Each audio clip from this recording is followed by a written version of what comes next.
Finally જય Dwarkadhish, welcome back to my new blog. So કેમ છો તમે બધા? આઈ હોપ કે બધા મજામાં જશો અને હું પણ મજામાં જ છું. સો આજે અમારી ઓલી બાલ્કની છે એનું કામ અધૂરું હતું, એ બસ અત્યારે કમ્પ્લીટ કરવા આવ્યા છે. તો દિવાલ તોડવાની હતી વોશિંગ એરિયાની, સો એ તોડે છે અને અત્યારે હું ચા બનાવું છું. તો એમાં દરવાજાને બધું બંધ છે ને એટલે અંધારું લાગે છે, બાકી લાઇટ ચાલુ કરવી પડે છે કારણ કે બધું અંધારું થઈ ગયું. તોડફોડ કરે છે એટલે ધૂળ બધી અંદર ન આવે ને એના માટે દરવાજા બંધ કર્યા છે. અવાજ આવતો હશે તમને, બતાવું હમણાં. ને અહીંયા ફોડ ચાલુ છે.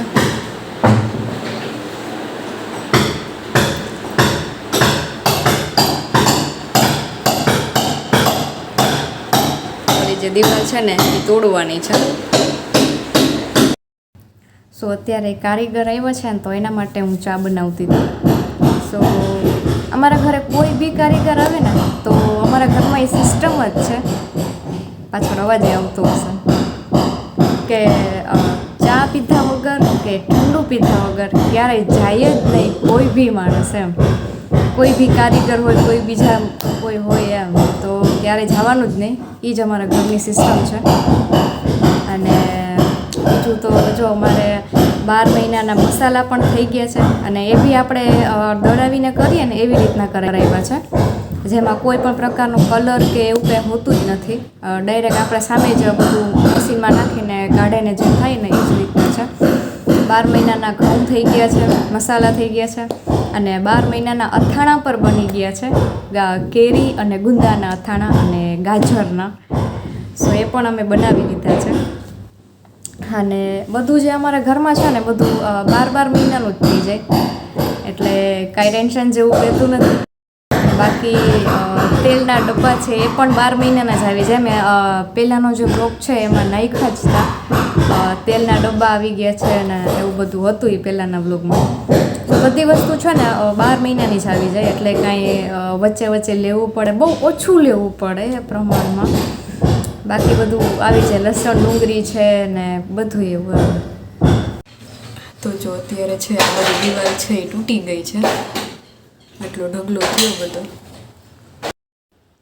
તો જો હું રસોઈ બનાવવા માટે અત્યારે નીચે આવી છું અને બનાવવાનું છે અત્યારે ઢોકળીનું શાક. તો રોટલી બનાવવાની છે, ખીચડી બનાવવાની છે, સાદું છે આજે. સો ચલો હવે રસોઈ બનાવવાનું ચાલુ કરી દઉં.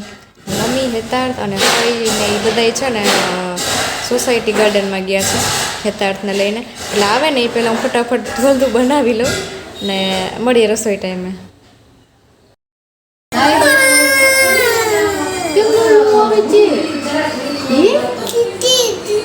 સિટી, હા સિટી થઈ ગઈ.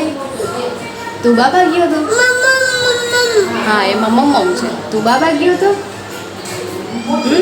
હિચકોલી ખાવા ગયો તો? બાય. સો અત્યારે હું રસોઈ બનાવું છું અને રસોઈમાં બનાવ્યું છે, જો બતાવું.